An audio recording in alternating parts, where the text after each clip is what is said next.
무슨 일이든 간에 서론, 시작이 중요합니다. 서론이 중요합니다. 그래서 박경리 작가가 쓴 토지의 소문에 이런 구절이 나옵니다. 소멸되어지는 시간은 다가오는데 길이 보이지 않는다. 무슨 뜻일까요? 소멸되어지는 시간은 다가오는데 길이 보이지 않는다. 세월이 점점 흘러가는데 인생을 살면 살수록 모르는 것이 많아지더라는 것입니다. 우리 인생을 한마디로 압축해 놓은 듯한 그러한 문장이라고 볼 수 있습니다. 마가복음을 여는 첫 구절 역시 마가복음 전체의 이야기를 한 문장으로 압축을 하고 있습니다. 그래서 신학자 중에서는 마가복음 1장 1절을 창세기 1장 1절보다 더 위대한 서문이다라고 그렇게 얘기하는 사람들이 많이 있습니다. 하나님의 아들 예수 그리스도의 복음의 시작이라. 예수 그리스도의 복음. 이 복음을 기록한 사람은 누굽니까? 마가예요.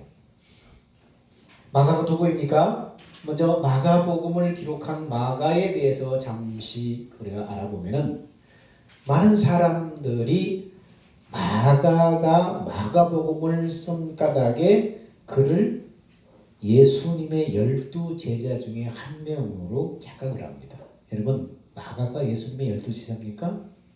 예수님의 12제자 얘기하면 많은 사람들이 마태, 마가, 누가, 요한 막 그렇게.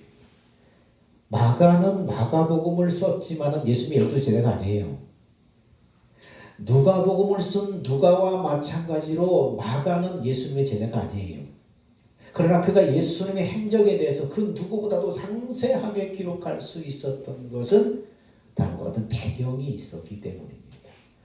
마가는 누구냐 하면은 사도행전에 등장하는 유명한 사람 바나바라는 사람의 생질, 곧 누이의 아들로서 당시의 부유층 집안의 자녀였어요.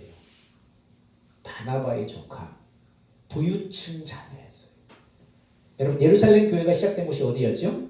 예루살렘 교회가 어떻게 시작됐어요? 예수님을 부활 승천한 다음에 120명의 성도들이 어디에 모였어요?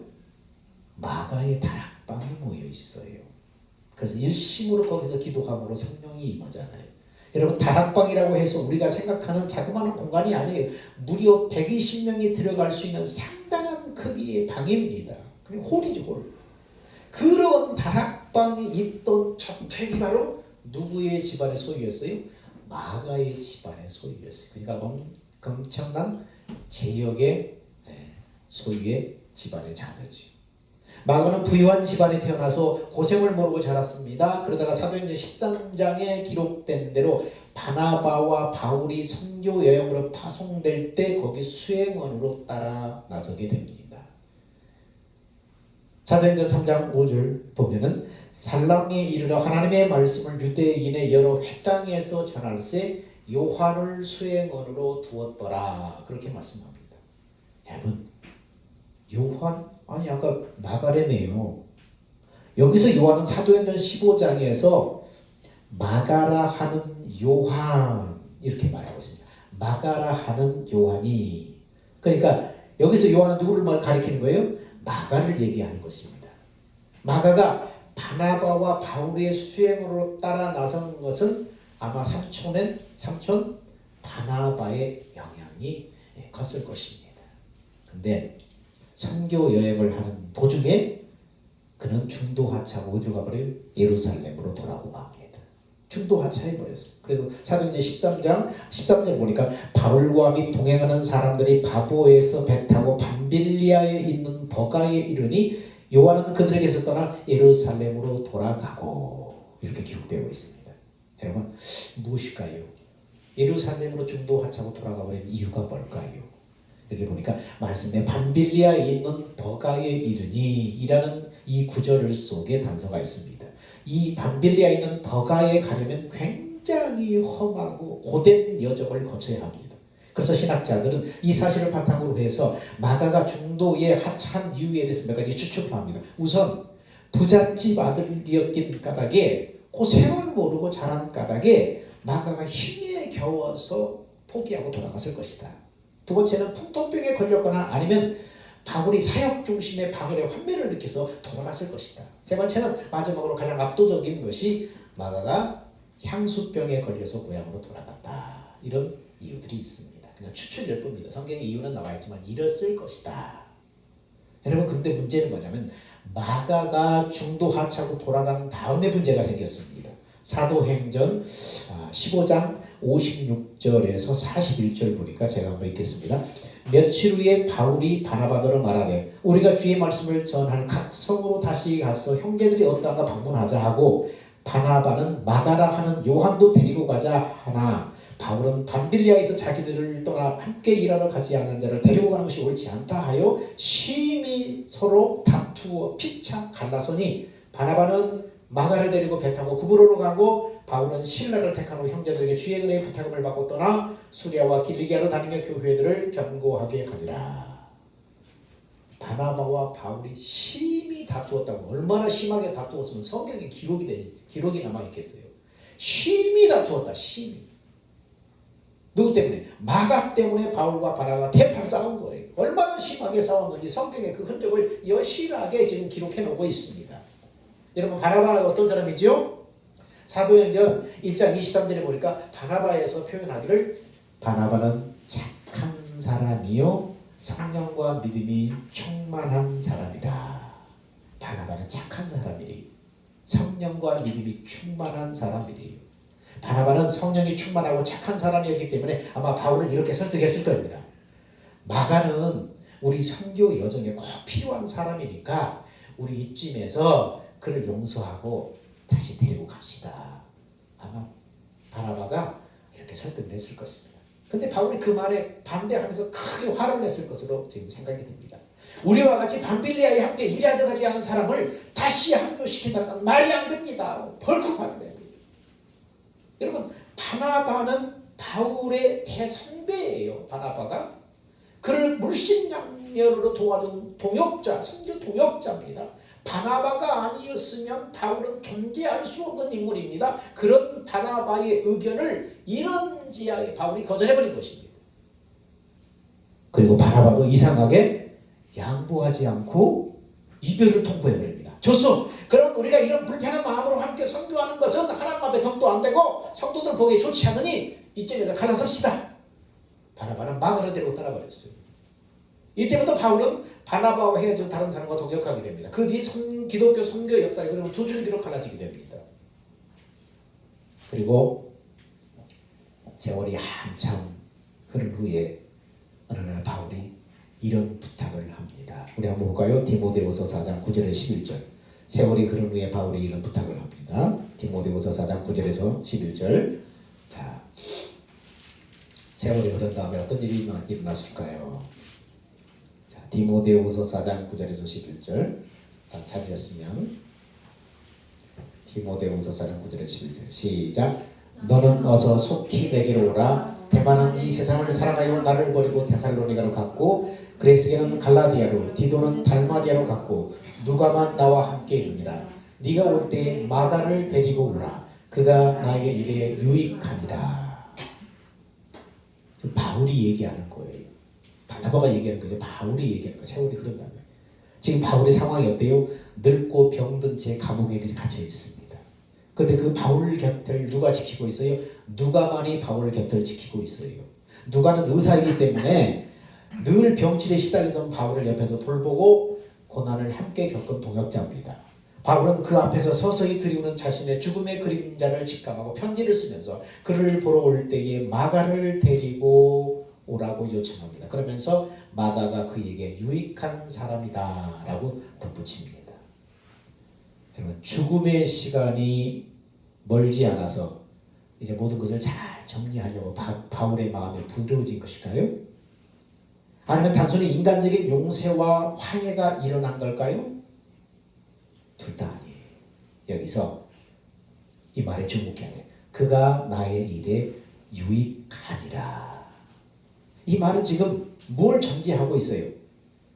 마가의 변화를 지금 전제하고 있어요. 마가가 지금 달라졌다는 거예요. 오래전에 바나바와 바울 사이에 분란을 일으켰던 그 옛날의 마가가 이제는 아니라는 말이 그 말 속에 이미 전제가 되어 있어요.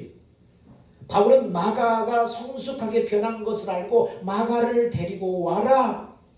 나의 일에 유익하다. 지금 바울의 일은 뭐예요? 하나님 앞에 선교하는 일이잖아요. 복음 전하는 일이잖아요. 오늘 일심단편 그거 하잖아요. 생명 걸고 그까지 달려갔던 그 복음 전하는 일. 그 일에 유익한 자다. 여러분 선교 여행 중에 되돌아가버린 철부지 마가가 어떻게 유익한 인물, 쓸모있는 인물로 이렇게 변했을까요? 삼촌 바나바의 영향 때문일까요? 아니에요. 그러기에 바나바는 너무나 일찍 죽었어요. 선교 여행에 돌아온 지 얼마 되지 않아서 죽었어요.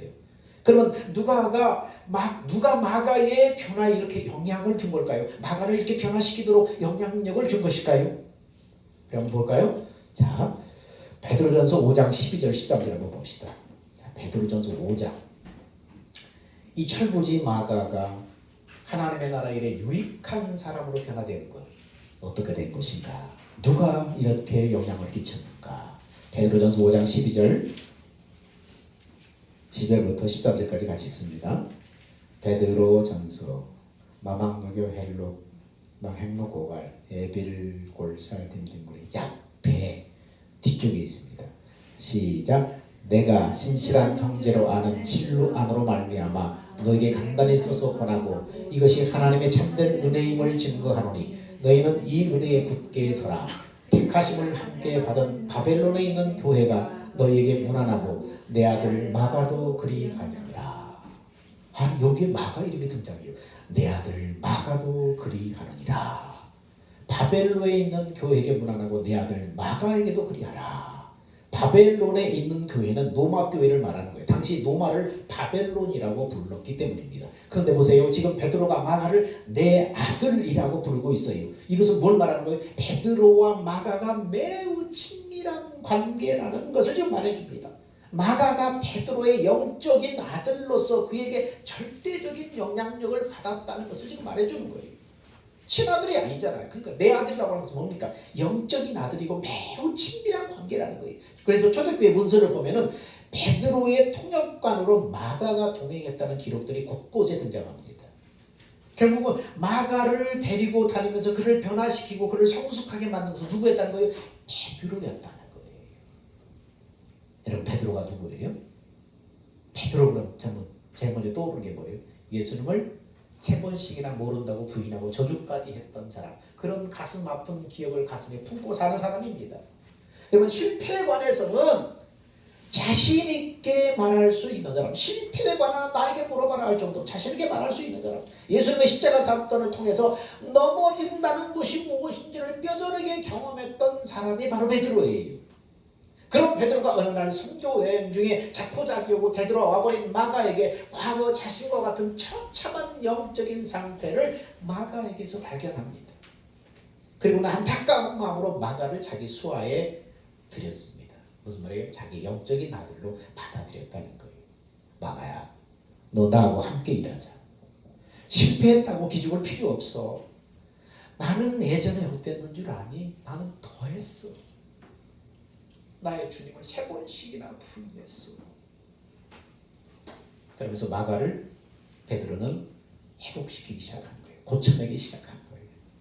그로 인해서 마가는 사실상 베드로 영향을 가장 많이 받게 됩니다. 그 증거가 어디에 나타나냐면 마가의 언어에서 잘 드러나요. 마가복음 1장 1절에 보니까 하나님의 아들 예수 그리스도의 복음의 시작이라. 이 말씀 속에 베드로가 자주 썼던 언어 스타일이 거기에 담겨 있어요. 여러분 베드로가 주님을 향한 베드로의 고백이 뭐예요? 주는 그리스도시요 살아계신 하나님의 아들입니다. 지금 마가가 뭐라고 그래? 하나님의 아들 예수 그리스도. 마가와 베드로의 언어 스타일이 서로 닮아있다는 것을 읽다 보면 참 많이 발견합니다. 여러분 우리는 마가의 변화를 통해서 복음이 갖는 용서와 사랑과 화해의 능력을 우리는 만날 수 있어요. 복음이 갖는 이 용서와 사랑과 화해의 능력, 이 복음의 능력이에요.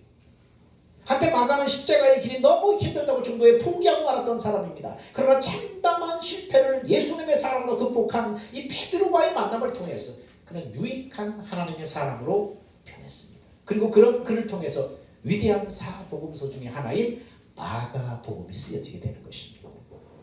여러분 마가 마가는 마가복음을 왜 썼을까요? 모든 책이 그러다시 책을 쓴 목적이 다 있습니다. 때는 바야흐로 AD 64년경입니다. 인류 역사 가운데 가장 유명한 사건이 그때 벌어졌죠. 노마의 대화재 사건이 그때 벌어집니다. 당시 노마의 10개 지역 가운데 3곳이 완전히 소멸될 정도로 큰 화재가 발생합니다. 오늘날로 말하면 서울의 3개 구, 도봉구, 서대문구 같은 그 3개 구가 완전히 불바다가 다 돼버린 것입니다. 근데 이 화재를 일으킨 방화범이 정신착란에 시달렸던 네로 황제라는 소문이 노마에 퍼지기 시작합니다. 시상이 시를 지었는데 시상이 떠오르지 않는다고 네로가 불을 질렀다는 거예요. 그러다 노마의 권력자들은 민심이 흉흉해지면서 반란이 일어나지 않을까 염려하기 시작합니다. 그리고 위기감을 느끼고 그 소문을 잠재울 희생양을 찾아 나섭니다. 여러분 우리나라에도 그렇죠. 어떤 권력자들 큰 비리가 발생하면 그 소문을 덮기 위해서 어떻게 다른 사람들의 관심을 다른 데 돌리기 위해서 큰 이슈를 만들잖아요. 마찬가지로 지금 이 희생양을 찾기 시작합니다. 이 노마의 이 대화재 사건에 네로 황제가 그랬다는 이 소문을 잠재우기 위해서 사람들의 관심을 다른 데 돌리기 위해서 희생양을 찾아 나섭니다. 결국 그들의 희생양으로 누가요? 그리스도인들이 그들의 희생양이 되고 맙니다. 그래서 그리스도인들을 바로 불을 질렀다. 그리스도인들에게 사람들이 주목시킵니다. 그래서 모든 로마의 그리스도인들을 다 잡아서 큰 원형 경기장에 다 몰아넣은 뒤에 짐승의 밥이 되게 하고 톱으로 사람의 몸을 자르는 등 무시무시한 고문과 악행이 거기에서 자행됐습니다. 그 기록이 어디에 기록이 되어 있어요? 고스란히 기록되어 있어요? 히브리서에 고스란히 그 기록이 되어 있습니다. 참혹한 환난 속에서 로마에 거주하는 그리스도인들의 마음에는 절망이 찾아오기 시작합니다. 이젠 끝이구나. 이젠 죽는구나. 우리에겐 희망이 없다. 정말 하나님이 살아계시긴 한 거야. 그 아들 예수 그리스도는 도대체 누구야? 어디 있는 거야? 사람들의 탄식에 갈수록 더해갑니다. 수많은 그리스도인들이 절망에 사로잡혀 서 있을 즈음에 조그만한 소책자에 대한 소문이 아름아름 퍼져나가기 시작합니다. 그 책이 바로 절망에 빠진 성도들에게 한 줄기 빛을 던져주는 마가복음이라는 조그마한 소책자였습니다. AD 65년에서 70년 사이에 기록된 책으로서 당시 환난과 고통에 신음하던 그리스도인들에게 희망의 길을 제시하는 소망의 책, 한마디로 복음의 책이었습니다. 하나님의 아들 예수 그리스도의 복음, 예수 그리스도의 복음, 비로소 그들 가운데 시작이 된 것입니다. 여러분, 철부지를 영적 아들로 삼아서 주의 나라의 유익한 사람으로 변화시키고 참혹한 환난 속에서 실험하는 그리스도인들에게 복음으로 소망을 제시하던 베드로가 마가에게 전수한 예수 그리스도의 복음은 도대체 어떤 것이냐? 베드로는 주님이 계시해 주신 자신의 죽음이 임박했음을 알고 유언과 같은 말씀을 베드로후서 1장에 고스란히 기록하고 있습니다. 거기에 베드로가 마가에 전수한 복음의 핵심 내용들이 다 들어있습니다. 베드로는 변화산에서 하나님의 영광 가운데 수천 년 전에 죽었던 모세와 엘리야와 예수님이 함께 말씀 나누는 것을 영광 가운데 보게 됩니다. 그리고 하늘에서 우레와 같은 그런 음성으로 말씀하시는 하나님의 음성을 듣습니다. 이는 내 사랑하는 아들이요 내 기뻐하는 자니 너희는 저의 말을 들으라. 우레와 같은 그런 하나님의 음성을 거기서 친히 들었습니다. 그래서 그곳이 너무나 영광 가운데 벅차가지고 주님 여기에 초막셋을 짓고 여기 삽시다. 하나님 모세를 위해서, 하나님 엘리야를 위해서, 하나님 주님을 위해서 초막셋을 내가 집을 지을 테니 여기서 그냥 삽시다. 얼마나 그 영광 가운데 좋았는지 그렇게 고백했던 자입니다. 그러면서 계속해서 말합니다. 그런데 우리에게는 그 사건보다도 더 확실한 계시, 더 확실한 애원이 있는데 그것은 어두운 데를 비추는 등불과 같이 이른 새벽의 샛별처럼 이렇게 너희 마음에 떠오르는 것이 있는데 너희는 여기에 주목하라. 베드로가 유언처럼 그렇게 말씀을 거기에 핵심적으로 남깁니다. 하나님께서 예수 믿는 사람에게 보배를 놓고 지극히 큰 약속을 주셔서 그 약속을 믿음으로 하나님의 의를 힘입은 자가 죄사함받고 구원받은 이게 하나님의 의를 힘입은 자가 성령의 가르침으로 예수를 알게 될 때에 그의 신기한 능력으로 주님의 마음이 그 사람 안에 들어와 버리고 주님이 그 마음의 계시의 말씀으로 인도하는데 어떻게 인도한다고요? 그 마음 안에서 어두운 데를 비추는 등불처럼 너희 마음에 새벽의 샛별처럼 떠오르는 것이 있는데 여기에 주목하라. 그러면 은혜와 평강이 그 사람에게 임해서 죽음 앞에서도 두려워하지 않고 믿음이 생기고 소망이 생기고 원수도 사랑할 수 있는 사랑을 갖게 된다. 이것이 뭡니까? 예수 그리스도의 복음, 하나님의 아들 예수 그리스도의 복음, 이게 천국 복음이에요. 우리 한번 볼까요? 베드로서 1장 한번 봅시다. 자, 말을 좀 어렵게 써놨지만은 여러분 간단하게 한번 그 내용이 아까 제가 얘기했던 그런 내용입니다. 베드로가 유언처럼 남겼던 말씀, 마가가 전수받고 그렇게 철부지 마가가 변화되었던 말씀, 그래 마가는 베드로서 1장의 말씀입니다. 자, 1절 한번 읽어볼까요? 시작. 예수 그리스도의 종이며 사도의 시몬 베드로는 우리 하나님과 구주 예수 그리스도의 의를 힘입어 동일하게 보배로운 믿음을 우리와 함께 가진 자들에게 보지하니 우리는 예수 그리스도의 십자가 대속의 죽음과 부활로 그리스도의 의를 힘입는 보배로운 믿음을 우리가 가졌다, 받았다. 지금 그 얘기하고요. 2절 시작. 하나님과 우리 주 예수를 알므로 은혜와 평강이 너희에게 더욱 많을지어다. 하나님과 우리 주 예수를 알므로, 이 알은 단순히 지식적인 알이 아니에요. 성령이 가르쳐주고 깨닫게 하는 그 알므로 뭐가 은혜와 평강이 너에게 많아지기를 원한다. 알므로 죽음 속에서도 그 공포 속에서도 흔들리지 않는 평강, 그 은혜가 임한다는 거예요. 3절 시작. 그의 신기한 능력으로 생명과 경건에 속한 모든 것을 우리에게 주셨으니 이는 자기의 영광과 덕으로서 우리를 부르신 이를 알므로 말미암았다. 예, 성령으로 우리를 부르신 이를 알 때, 성령의 가르침으로 그것을 알고 깨달아질 때에, 지식이 아니라고 자꾸 얘기합니다. 성령이 우리 마음에 가르쳐주는 거예요. 똑같은 산길이지만은 10만이들이 어떻습니까? 늘 보던 길이지만 어느 날 갑자기 눈이 열려서 산삼이 있는 것을 보게 됩니다. 늘 지나치지만은, 늘 보았지만은 거기 보이지 않아요. 근데 어느 날 눈이 열려서 보이는 거예요. 마찬가지로 성령이 가르쳐줄 때 우리가 늘 아는 지식이지만 성령이 한번 깨닫게 줄 때 눈이 열려서 깨달아지는 그 알을 말하는 거예요. 성령으로 우리를 부르신 지를 알 때 성령의 가르침으로 알았을 뿐인데 그 순간 신기한 능력으로 우리 마음이 생명과 경건에 속한 모든 것, 이게 뭐예요? 생명과 경건에 속한 모든 것이 들어있는 게 어디죠? 하나님의 마음이죠. 예수의 성품, 예수의 마음이 순간에 신기한 능력으로 우리 안에 들어와 버린다는 것입니다. 자, 4절 시작. 이로써 그 보배롭고 지극히 큰 약속을 우리에게 주사 이 약속으로 말미암아 너희가 정욕 때문에 세상에서 썩어질 것을 피하여 신성한 성품에 참여하는 자가 되게 하려 하셨느니라. 네, 이렇게 하는 목적은 뭐냐? 보배롭고 지극히 큰 약속을 주셔서 그 약속을 믿음으로, 이 약속이 뭡니까? 복음이죠. 언약이죠. 이것을 믿음으로 너희가 정욕으로 인해서 세상에 썩어질 피해서 주님의 성품에 이르기까지 자라게 하려는 목적이다. 이렇게 하는 것은, 그러면서 5절 11절 읽습니다. 시작. 그러므로 너희가 더욱 힘써 너희 믿음의 덕을, 덕의 지식을, 지식의 절제를, 절제의 인내를, 인내의 경건을, 경건의 형제의 의를, 형제의 사랑을 더하라. 이런 것이 너희에게 있어 흡족한즉 너희로 우리 주 예수 그리스도를 알게 게으르지 않고 열매 없는 자가 되지 않게 하려니와 이런 것이 없는 자는 맹인이라 너희 보지 못하고 그의 옛 죄가 깨끗하게 될 것을 잊었느니라. 그러므로 형제들아 더욱 힘써 너희 부르심과 택하심을 굳게 하라. 너희가 이것을 행한즉 언제든지 실족하지 아니하리라. 이같이 하면 우리 주 곧 주 예수 그리스도의 영원한 나라에 들어가면 넉넉히 너희에게 주시리라.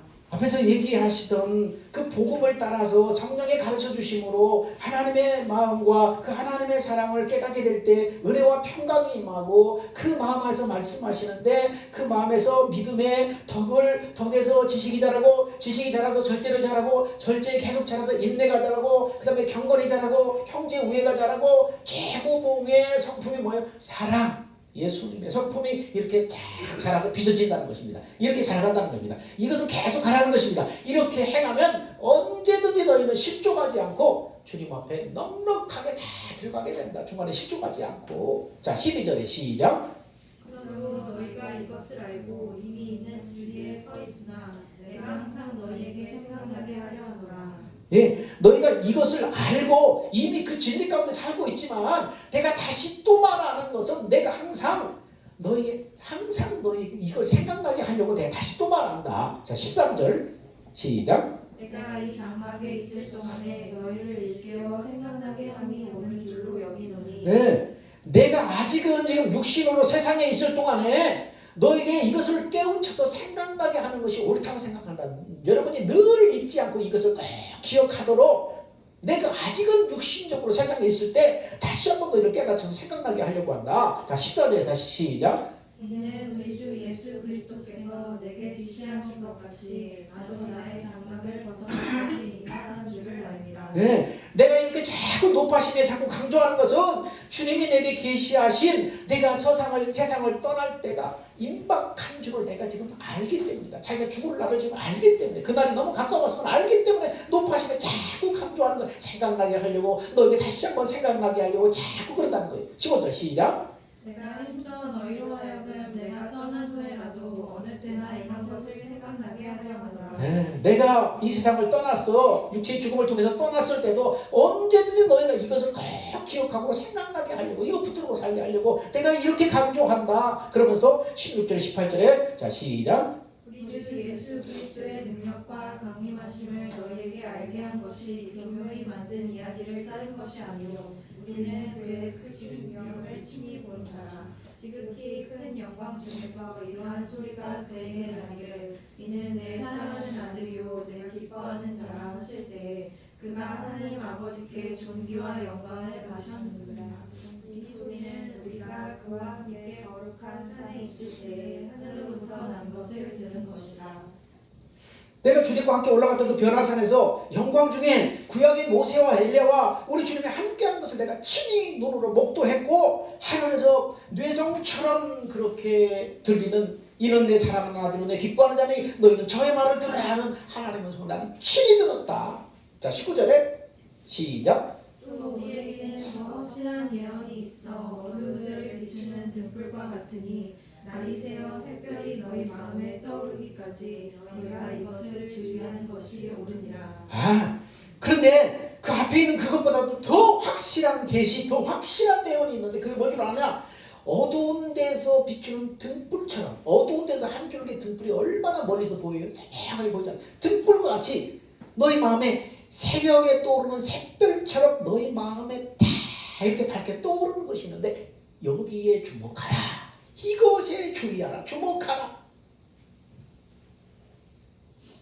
주님이 말씀하시는데 어떻게 말씀한다는 거예요? 새벽에 떠오르는 샛별처럼 어두운 가운데서 등불처럼 여러분의 마음 가운데 주님이 생각과 마음으로 말씀하신다는 거예요. 떠오르게 하셔서 말씀한다는 거예요. 그러면 그렇게 해서 은혜와 평강이 임하면은 주님 죽음 앞에서도 두려워하지 않고 뭘 갖게 된다는 거예요. 지금 노바 시민들이 지금 기독교인들이 지금 원형 변개자들이 다 지금 사자에 뜯어먹히고 한쪽에서는 막 그냥 톱으로 사람을 자르고 막 비틀고 그렇게 막 고문하고 악행을 하는 그 속에 두려운 가운데서도 두려워하지 않고 마음에 잔잔한 평강이 임하되고 하늘의 소망과 믿음이 흔들리지 않게 되고 오히려 사랑으로 충만해서 저들은 불쌍히 여기게 되고 그런 것이 여러분의 마음에 임하게 된다는 것입니다. 주님이 인도하는데 그렇게 인도하신다는 것입니다. 이것이 뭡니까? 하나님의 아들 예수 그리스도의 복음, 우리가 전하는 바로 천국 복음인 거예요. 베드로가 이 복음을 깨달았어. 그러니까 마가는 예수를 알고 믿었지만은 이 복음의 심장부까지는 들어가지 못한 거예요. 정말 복음으로 사는 여기까지 들어가지 못한 거예요. 여러분 우리가 예수를 믿는다고 해서 진짜 참 복음 안에까지는 못 들어간 사람들이 대반이에요. 어떤 사람은 율법에 대해서 그냥 형식적으로 율법적으로 종교적으로 생각하는 사람도 많고요. 근데 베드로는 지금 이것을 깨달은 거예요. 그래서 이것을 데리고 다니면서 마가를 변화시킨 거예요. 그럼 주님에 대해서 정말 살아계신 주님, 내 안에 역사하신 주님, 어떻게 그 주님은 우리의 삶을 인도하는가, 어떻게 계시하시고 말씀하시는가, 그 주님을 늘 경험했던 사람이죠. 그래서 환난 가운데 처해 있는 로마 그리스도인들에게 이 조그마한 소책자 쪽복음을 만들어서 그들에게 전해서 그들에게 소망의 빛을 비춰주기 시작한 것입니다. 철부지를 영적 아들로 삼아서 주의 나라 유익한 사람으로 변화시키고 참혹한 환난 속에 신음하는 그리스도인들에게 복음의 소망을 제시했던 베드로가 마가에게 전수한 예수 그리스도의 복음, 베드로가 자신의 죽음이 임박했음을 알고 유언과 같이 강조했던 그 말씀, 그게 뭐예요? 내가 죽고 내가 내 안에 예수를 믿음으로 성령의 가르침을 받아서 예수님의 마음과 사랑을 깨닫게 하옵소서. 이것이 핵심이에요. 우리가 늘 강조했던 말씀입니다. 그러면 그분이 신기한 능력으로 주님의 마음을 주시고 그 주님의 마음에 샛별처럼 말씀하신 주의 음성이 들리신다는 거예요. 그걸 듣고 그 음성을 듣고 그 주님이 주시는 그 마음을 공급하며 살아감으로 예수님의 성품으로 자라가라. 예수님의 성품으로 자라가라. 샛별처럼 떠오르는 그 주님의 음성을 듣고 뭐예요? 그 말씀이 뭐예요? 그 마음을 가서 누구한테 실천할 건가? 사랑을 공급하며 살아가는 사람. 그렇게 될 때 예수님의 성품으로 자라가는 거예요. 예수님은 말씀하는데 네가 다른 사람 이렇게 옳고 그르고 판단하라고 말씀을 절대 주지 않아요. 그것은 육신의 소리고 사단의 소리. 주님은 늘 뭘 말씀해요? 자기한테 말씀하시는데 무슨 말씀을 주셔요? 너한테 주시는 이 말씀은 무슨 말씀이냐면 어떻게 하면 이 마음을, 이 사랑을 다른 사람에게 공급할 수 있을까? 그 지혜를 말씀하는 거예요. 감나라 배나라 다른 사람에 대해서 얘기하는 것이 아니고, 그러니까 어떤 부흥회 가면은 저 소리 우리 김 집사가 드려야 되는데 저 소리 우리 박 집사가 드려야 되는데 그거 아니에요. 그거 잘못돼요. 주님은 늘 말씀하시는데 뭘 말씀해요? 나한테 말씀해서 내가 어떻게 저 사람한테 사랑을 공급할 수 있을까? 이 지혜를 말씀하는 거예요. 이 지혜와 지식을 말씀하는 거예요. 그게 주님의 음성이에요. 그렇게 사랑을 공급하며 살아갈 때 나는 사랑을 공급하고 사랑을 베풀지만 베풀면 어떻게 그것을 통해서 나한테 다시 돌아와요. 주님의 성품으로 내가 만들어져 버리는 거예요. 내가 지어지는 거예요. 성전이 지어져 가는 거예요. 그래서 하나님 나라의 유익한 사람으로 만들어져 가는 거예요. 그래서 마가와 같은 사람, 나의 일에 유익하니라, 이런 사람을 되는 것입니다. 사랑하는 여러분, 오늘 예수 그리스도의 복음, 저부지 마가를 하나님의 나라 유익한 사람을 변화시켰던 그 복음, 베드로가 유언처럼 강조했던, 높아심에서 자꾸 강조했던 그 복음, 이 복음이 바로 주님이 내 안에서 말씀하신다는 것. 어떻게 말씀하시는가? 이것이 복음입니다. 이것이 천국 복음입니다. 이 복음의 심장부, 핵심까지 들어가서 날마다 주님과 함께 동행하는 여러분 다 되시길 주 이름으로 축원합니다. 기도합니다. 사랑과 은혜가 풍성하신 아버지 하나님, 은혜와 사랑을 감사합니다. 하나님, 예수 그리스도의 복음, 예수 그리스도의 복음의 시작. 그들은 예수를 알고 예수를 믿는다고 생각했는데, 그래서 환난 속에서 믿음을 지킨다고 생각했는데 두려움이 그들을 엄습하고 하나님 소망을 잃어버리고 절망 가운데 탄식합니다. 예수 그리스도의 복음을 그들에게 전해서 소망의 빛을 비춰줬던 마가, 예수 그리스도의 복음에 주목하게 하옵소서. 오직 예수 그리스도의 복음으로 살게 하여 주시기를 간절히 원합니다. 형식적인 종교생활이 아니라 다른 사람들이 다 예배당 들락거리는 그런 아버지 믿음 생활이 아니라 예수 그리스도의 복음이 무엇인가를 알고 그 복음의 핵심을 알고 그 복음이 바로 나의 생명이심을 알고 복음으로 이 땅을 살다가 주의 나라에 하나님의 사람으로 발견되게 하여 주시기를 간절히 원합니다. 우리의 생명 되신 예수님의 이름으로 기도하옵나이다. 아멘. 다 같이 기도합시다. 주님 다시 오실 때까지.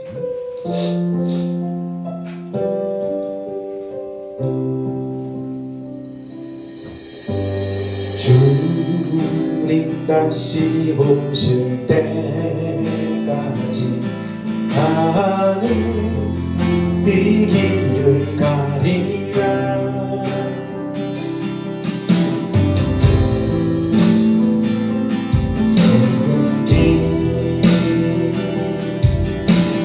나의 십자가 지고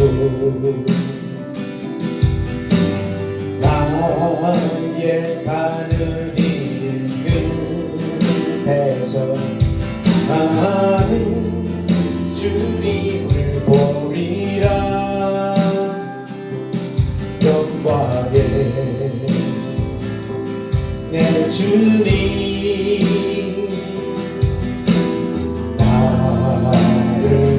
찾아주시니 주님 다시 오실 때까지 나는 일어나 달려가리라 주의 영광 온 땅으로 불때 나는 일어나 노래하리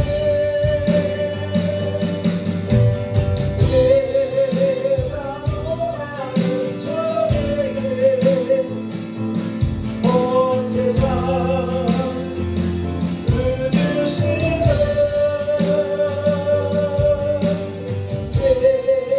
예사모하는 저에게 영광의 왕이시라.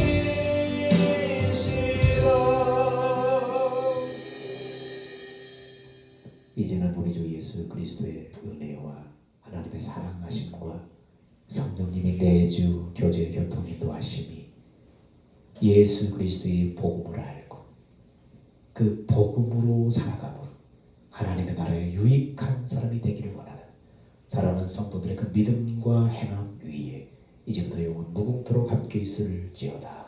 아멘.